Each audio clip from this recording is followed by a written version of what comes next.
જૂનાગઢના વિસાવદરમાં સમૂહ લગ્નના નામે છેતરપિંડી. જાનકી જીવદયા ચેરિટેબલ ટ્રસ્ટના પ્રમુખ સહિત 3 સામે ફરિયાદ.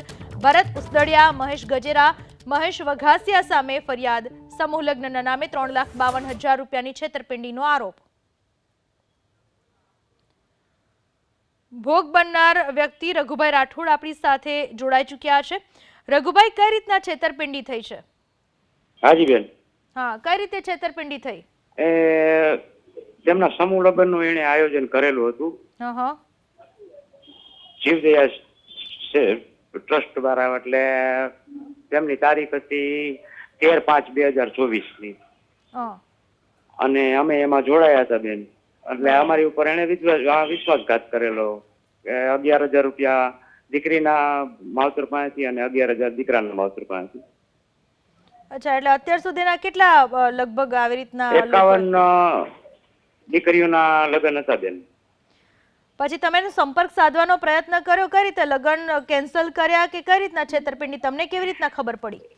એ લગ્નની તારીખમાં એને એમ કીધું હતું કે લગ્નને આડા 8 થી 10 દિવસ રહે તો અમે કરિયાવરનું નાતે મેં એને પૂછેલું હતું. એટલે મેં એને 5 તારીખ આસપાસ ફોન કર્યો હતો.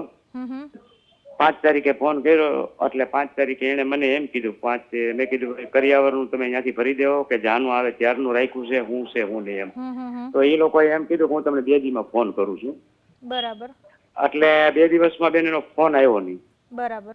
2 દિવસ પછી મેં પાછો ફોન કર્યો એટલે એ લોકોએ એમ કીધું કે ભાઈ અમારો જે કાર્યકર્તા છે આમાં ટ્રસ્ટનો, એને એટેક આવી ગયો છે અને અત્યારે અમે દવાખાનાના કામમાં છે. એટલે હું તમને કાલે તમને વાત કરું અને ફોનમાં તમારી બધી આ ચર્ચા જે કઈ કરિયાવરનું છે એ આપણે પછી ચર્ચા કરીએ. અત્યારે હું દવાખાનાના કામે છું.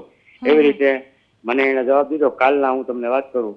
એટલે મેં ફોન કાપી નાખ્યો. દવાખાનાના કામે છે તો આપણે એને ફોન કરવાનો. ફોન કાપીને બીજે દિવસે ફોનની ટ્રાય કરી દે, ત્યારથી સ્વિચ ઓફ ફોન આવે.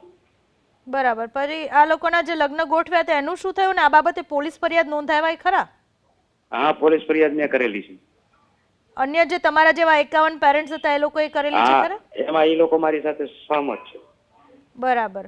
રઘુભાઈ, આભાર આપનો મારી સાથે વાત કરવા બદલ. તો સમૂહ લગ્નના નામે 51 જેટલા પરિવારો સાથે છેતરપિંડી થઈ હોવાની ઘટના બનવા પામી છે.